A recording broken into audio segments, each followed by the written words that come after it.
Probably one of the most underrated antagonists in the old Black Ops franchise, Lev Kravchenko definitely doesn't get enough recognition at all. So in this video, I will be talking about the complete history of Kravchenko from old Call of Duty. This will only have the complete history from Black Ops 1 and Black Ops 2, his motives, who he is as a character to how he dies, and just everything about him as a character in general. Now this is a little disclaimer before I actually start the video. This will not be including the Call of Duty Cold War lore about him because in my personal opinion, I never seen the developers that made Black Ops 1 and Black Ops 2 going this far with this character. Now that I got that out the way, let's get into it. Lev Kravchenko was born on March 20th in 1922 in Petrograd in the Soviet Union, and little is known about his early life, but it is implied that he met Nikita Dragovich at a young age and fell under his mentorship at some point. It was this early friendship that ultimately led Kravchenko following his superior with extreme devotion. A rumor originating from his village outside of Leningrad telling of Kravchenko mutilating and murdering his fucking sister for spurning Dragovich's romantic advances towards her. What the hell? So in other words, this dude was really weird. Or he might have been in love with Dragovich. I don't know. You tell me. And look, man, the weirdness doesn't even end there, because with this act of quote-unquote loyalty, this is what led to Lev Kravchenko's commission as an officer under Dragovich's command. So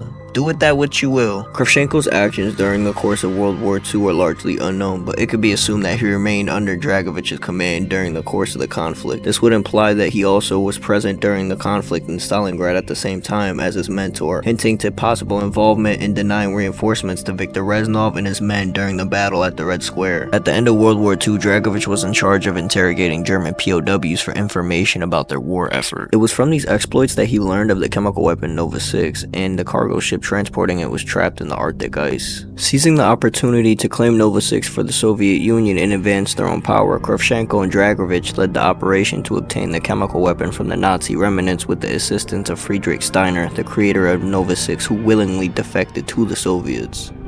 Kravchenko formed a special task force consisting largely of soldiers loyal to Dragovich and his goals, although soldiers such as Viktor Reznov and his close friend Dmitry Petrenko were also present in the unit as well. Dragovich had come to believe that Reznov became a pain in his ass and thus plotted to eliminate him and Dmitry if they managed to survive the battle against the Germans. Ultimately, Reznov and Dmitry survived and located Dr. Steiner, who turned himself over without incident and demanded to be taken to Dragovich. And after the battle, this is where Kravchenko moved down a line of captured German soldiers and coldly executed all of them. Steiner led the Soviet soldiers to the trapped cargo ship containing the shipment of Nova 6 and the V2 rockets intended to unleash the chemical weapons into Washington, D.C. and Moscow. However, Dragovich desired to see the effects of Nova 6 firsthand and ordered his men to throw Reznov and Dmitry and the rest of their squad into the sealed observation rooms. We had found what we were looking for.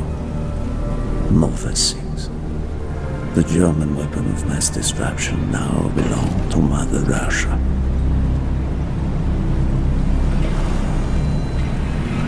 Or so it seemed. Our victory was to be short-lived. Dragovich wanted to see the effects of the poison firsthand. It was also an opportunity to remove a thorn in his side. I had long known of their distrust, what kind of men they were. It was a betrayal I should have foreseen.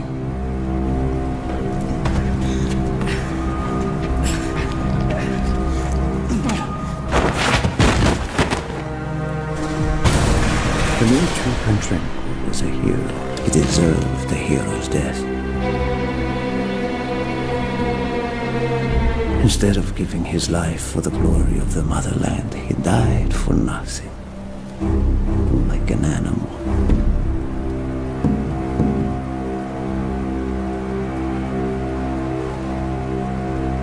He should have died in Berlin.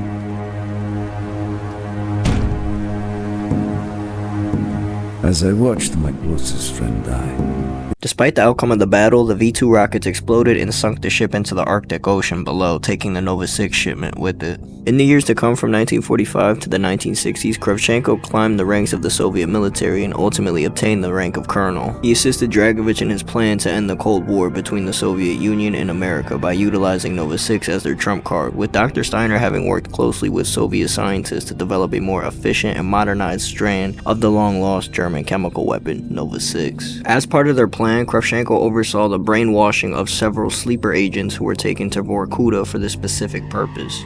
With Steiner's assistance, Kravchenko brainwashed various American citizens and soldiers with programming inside of their subconscious that allowed the Soviets to utilize number stations to force their agents to carry out designated orders through broadcast number frequencies. Majority of these agents were planted all over the US with the intention to one day be given the order to deploy Nova 6 in major cities all across the country, neutralizing the command capabilities of America in one swift stroke, paving the way for a Soviet force under Nikita Dragovich. It is implied that not even the government of the Soviet Union was truly aware of what Dragovich and Kravchenko were planning, but they cared little for what politicians had to say. Kravchenko was later present in Cuba in April 1961 with General Dragovich while he secured an alliance with the Cuban Prime Minister Fidel Castro that permitted them to operate within Cuban borders. They specifically planned to use this alliance to construct an underwater base in the sea within Cuban borders to broadcast the number frequencies needed to trigger their sleeper agents in America to disperse Nova 6. And at the end of Operation 40, this is when Kravchenko himself captures Alex Mason for brainwashing.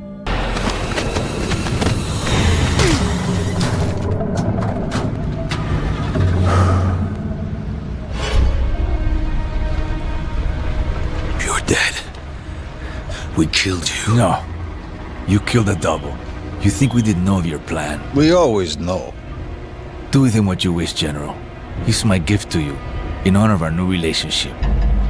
Just make sure that he suffers. He will know suffering beyond his darkest fears. I have plans for you, American. 1 month after the Vorkuta prison break, Dragovich and Kravchenko attended the launch of the test rocket in Baikonur. The CIA then went to stop and eliminate Dragovich. A CIA plant named Grigory Weaver had infiltrated the staff on the launch site with instructions to sabotage the rocket, but his orders failed to be carried out when Kravchenko discovered and captured him. This is when Kravchenko brought Weaver outside the site and ordered Mason and his team to surrender over the radio. When Kravchenko received no response, he proceeded to stab out Weaver's left eye with a knife and instructed his men to take Weaver to a bunker for later interrogation and execution. Even though the CIA team was successful in eliminating the Ascension Group and rescuing Weaver and sabotaging the rocket, Kravchenko and Dragovich escaped. 5 years later in 1968, during the Vietnam War, Dragovich and Kravchenko joined forces with the Viet Cong and North Vietnamese Army in Vietnam.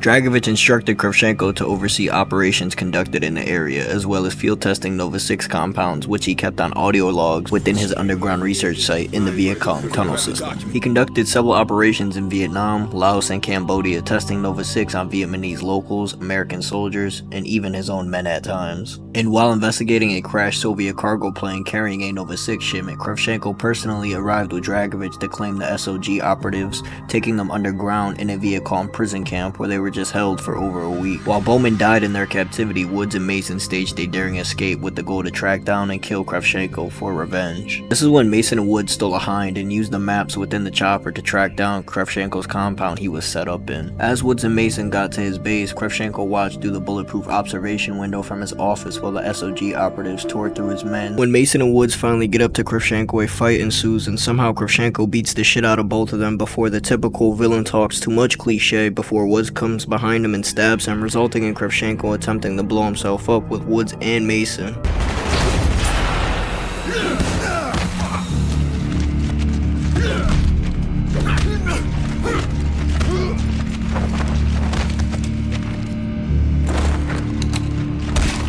Not this time, American.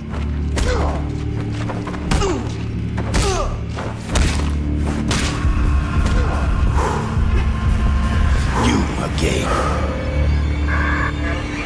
I should have killed you in Vorkuta.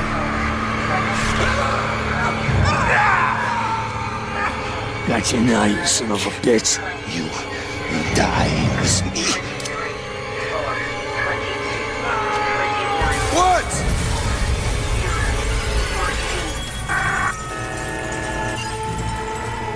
I got you, Mason. What? You're okay. Are you okay? Mason. Rezov. Kravchenko is dead. Mason saw the explosion and accepted that they were both dead, leaving with the information from the office of Steiner's location. In reality, however, Kravchenko's grenade belt came loose during the fall and exploded away from Woods and Kravchenko. The two were simply rendered unconscious from the fall, but unfortunately, Kravchenko woke up first and proceeded to capture Woods and bring him to Hanoi Hilton, a prison camp in Vietnam, before vanishing off the grid for several years. Shortly after Dragovich's death and the destruction of the number station and their whole Nova 6 scheme, with his longtime mentor and friend now dead, Kravchenko no longer had an immediate superior to hold his leash and became a mad dog on the loose. He remained in the Soviet army, and by 1981 he was serving with the KGB. Later on, Kravchenko would become disillusioned with the USSR. He took advantage of his position in the military and began selling Soviet weaponry and armaments on the black market. And one of his most prominent and wealthy clients was none other than Raul Menendez, a Nicaraguan crime lord who ran a powerful drug cartel. After Woods managed to escape Vietnamese imprisonment, his survival shed light to the CIA that Kravchenko was still alive. However, the US shifted their focus to eliminating Raul Menendez, and while conducting an operation in Angola in 1986, Mason found Menendez conversing with Kravchenko via radio, revealing their partnership. Kravchenko had been stationed in Afghanistan, assisting in the Soviet invasion of the country for the past few years, and apparently had been charged with hunting down and eliminating the Mujahideen compounds around the country. Soon after, Woods and Mason would see fit to travel to Afghanistan and investigate the connection to Menendez. Commanding the battle from within a large tank and favoring the use of brute force and superior numbers to overwhelm his opponents, Kravchenko eventually takes to the front lines when his forces begin to lose ground due to the efforts of the CIA operatives. The Mujahideen led a suicidal barrage on horseback towards the tank, which decimated Kravchenko's tank and several other armored vehicles, and eventually this would lead to Kravchenko's discovery and capture. During Kravchenko's imprisonment and interrogation by the Mujahideen, Hudson, Woods, and Mason, he refused to disclose any information regarding his wealthy client Raul Menendez, but after Woods promises him a quick death, Kravchenko eventually concedes by telling him that he supplied Raul Menendez with an arsenal of weaponry. Kravchenko then ended with a smug comment suggesting that there may be a potential mole within the CIA working for Raul Menendez, a notion which Hudson thinks is preposterous. The interrogation concludes with Woods or Mason executing Kravchenko and the Mujahideen betraying the CIA team. And this has been the complete story, history, and just general facts about Lev Kravchenko from Black Ops 1 and Black Ops 2. Thank you so much for watching.